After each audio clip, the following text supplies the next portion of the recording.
Assalamualaikum warahmatullahi wabarakatuh. Halo semua, kali ini kita akan belajar tentang ekosistem dan jaring-jaring makanan. Apa yang kamu ketahui tentang ekosistem? Ekosistem adalah suatu sistem ekologi yang terbentuk oleh sistem timbal balik tak terpisahkan antara makhluk hidup dan lingkungan. Komponen pembentuk ekosistem yaitu komponen abiotik dan komponen biotik. Komponen biotik terdiri dari autotrof atau produsen,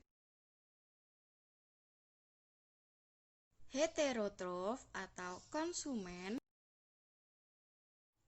dekomposter atau pengurai.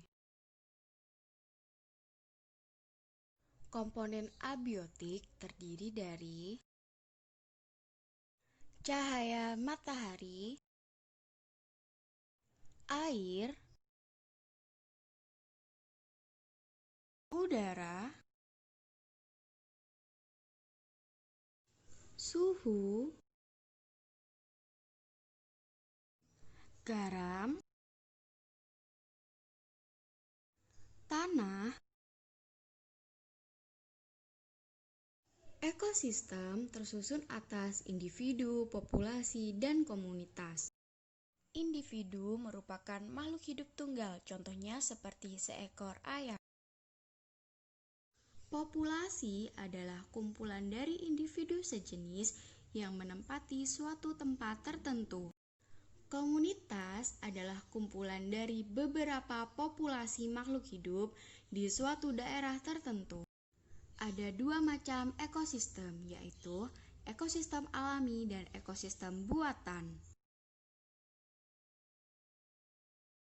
Ekosistem alami merupakan ekosistem yang sudah ada di alam dan diciptakan oleh Tuhan, contohnya seperti hutan, sungai, dan laut. Ekosistem alami yang ada di air, contohnya seperti laut, rawa, dan danau. Ekosistem alami yang ada di darat seperti hutan, padang rumput, dan gambut. Ekosistem buatan adalah ekosistem yang dibuat oleh manusia, contohnya kolam, kebun, dan sawah. Apakah kamu tahu apa itu rantai makanan? Rantai makanan adalah peristiwa makan dan dimakan antar makhluk hidup dengan urutan tertentu. Dalam suatu rantai makanan terdapat makhluk hidup yang mempunyai peran sebagai produsen, konsumen, dan pengurai.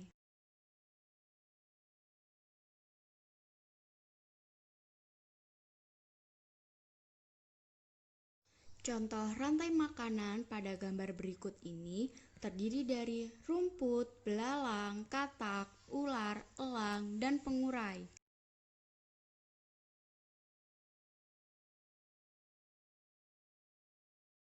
Rumput disebut sebagai produsen dan kemudian akan dimakan oleh belalang yang disebut konsumen tingkat 1. Belalang akan dimakan oleh katak sebagai konsumen tingkat 2. Katak akan dimakan oleh ular sebagai konsumen tingkat 3. Dan ular dimakan oleh burung elang sebagai konsumen tingkat 4. Dan pada akhirnya elang akan mati dan diuraikan oleh pengurai yaitu jamur. Dalam suatu ekosistem umumnya tidak terdiri dari satu rantai makanan. Beberapa dari rantai makanan inilah yang disebut jaring-jaring makanan. Tanaman padi akan dimakan oleh tikus, belalang, dan ulat. Sementara itu, ulat dan belalang juga memakan tanaman lain. Ulat dan belalang akan dimakan oleh ayam. Tikus akan dimakan oleh ular dan burung elang. Belalang dan ulat akan dimakan oleh katak. Lalu, ayam akan dimakan oleh ular dan burung elang. Terima kasih semuanya. Semoga kalian dapat memahami materi ini dengan baik. Wassalamualaikum warahmatullahi wabarakatuh.